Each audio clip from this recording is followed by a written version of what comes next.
அனைவருக்கும் வணக்கம். நான் உங்கள் தீரா ஹரிகிருஷ்ணன். 4 நண்பர்கள் கூட ஒரு கடைக்கு போறோம். ஒரு பீஸா கடைன்னே வச்சுக்கோங்க.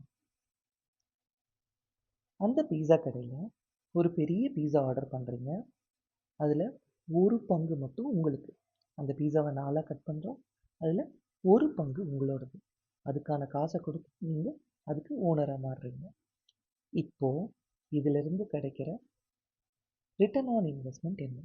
அதாவது நீங்க இன்வெஸ்ட் பண்ற காசுக்கு என்ன ரிட்டர்ன் கிடைக்குது? 3 வகையா பிரிச்சுக்கலாங்க.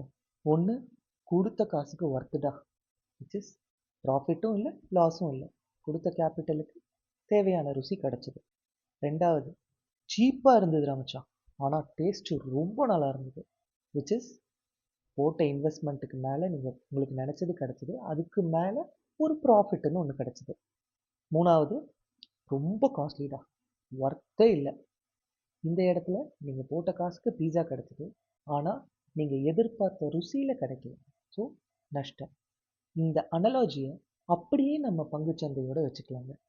இப்போ நம்ம கடைக்கு போனோம் இல்லையா, அதுதான் ஷேர் மார்க்கெட். அந்த சந்தையில நீங்க ஒரு பெரிய பீஸால ஒரு பங்கை மட்டும் வாங்குனீங்கல்ல, அதுதான் ஷேர். ஸோ இந்த பங்கை நீங்க ஒரு காசு கொடுத்து வாங்குனீங்களே, அதுதான் இன்வெஸ்ட்மெண்ட். ஸோ இதுக்கு கிடைக்க போற ரிட்டர்ன் ஆன் இன்வெஸ்ட்மெண்ட் அந்த பங்கு ஒட்டுமொத்த பங்கும் பண்ண போற லாபம் பண்ணுச்சுன்னா உங்களுக்கு ஒரு லாபம். அந்த ஒட்டுமொத்த கம்பெனியும் நஷ்டம் பண்ணுச்சுன்னா உங்களுக்கும் நஷ்டம்.